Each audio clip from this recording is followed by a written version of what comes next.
Assalamu alaikum wa rahmatullahi wa barakatuh. This is an extra lesson in English by Sheikh Yunus Palampuri, Damat Barakatuhum. Listen to today's lesson. The topic of today's lesson is the prophetic prescription for coming into the protection of Allah. Now listen to a hadith. The respected Prophet Muhammad sallallahu alaihi wasallam said, whenever a Muslim clothes his Muslim brother, then as long as the clothes remain on the body of the person wearing them, Allah will bring the person who gives the clothes in his watchful eye and in his protection. This hadith is in Tirmidhi. For this reason, we should give clothing to others. We should clothe others. Give your clothing to your servants. Give your clothing to scholars. The best is to take the other person's clothing measurements and have the clothing sewn especially for them, so that they keep wearing it. Keep this in mind. By clothing a person, the one who is giving the clothing will remain in the protection of Allah as long as the clothing remains on the person wearing them.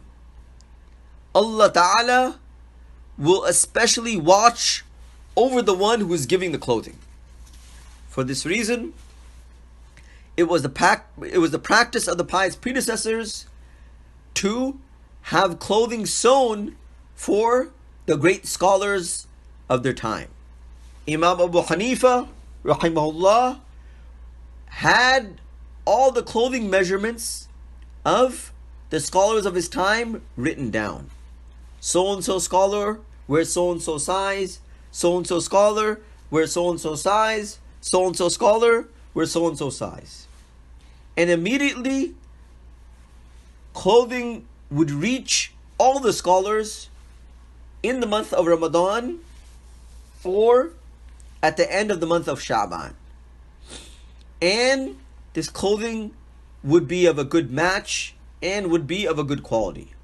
Imam Abu Hanifa had a silk business and he had multiple businesses. He used to say, provide good clothing that does not rip. As long as these clothes remain on the person's body, the person providing the clothes will be in the protection of Allah. We should keep this in mind.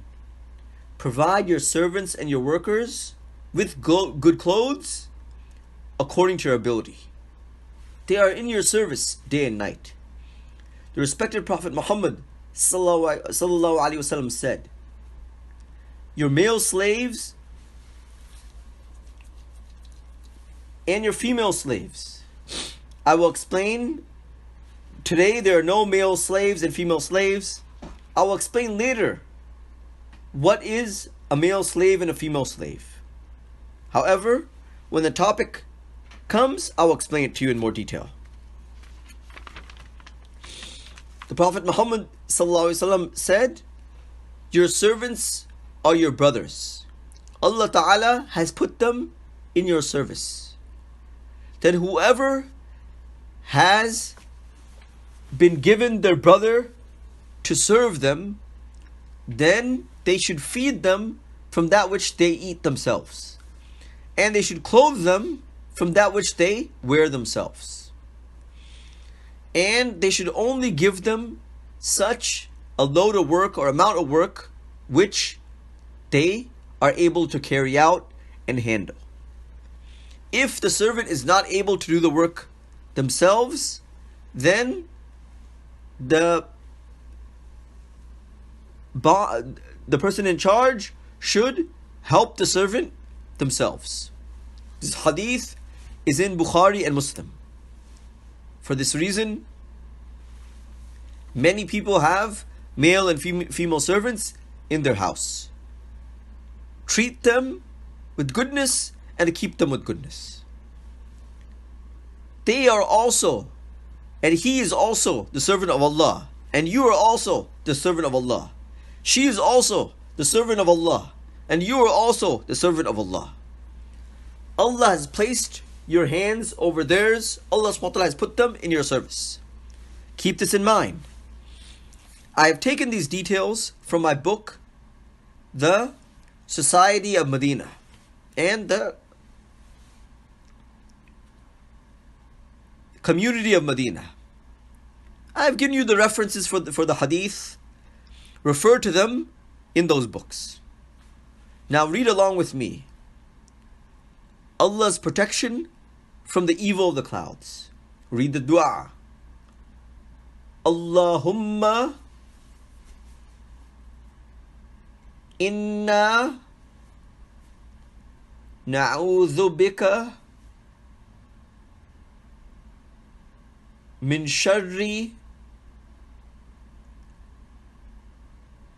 ma ursila bihi.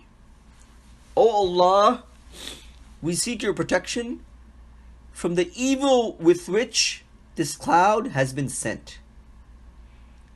I have quoted this in my book, The Protection of Allah, the 6th stage, page 207, hadith number 98. I have mentioned the reference there. Nowadays, there are many clouds, and they can be seen from the airplanes. We should read this dua, and Allah Ta'ala will protect us from the evil of these clouds. May Allah Ta'ala grant us all complete protection from all types of evil. Ameen. Wa akhir da'wana anil hamdulillahi rabbil alameen.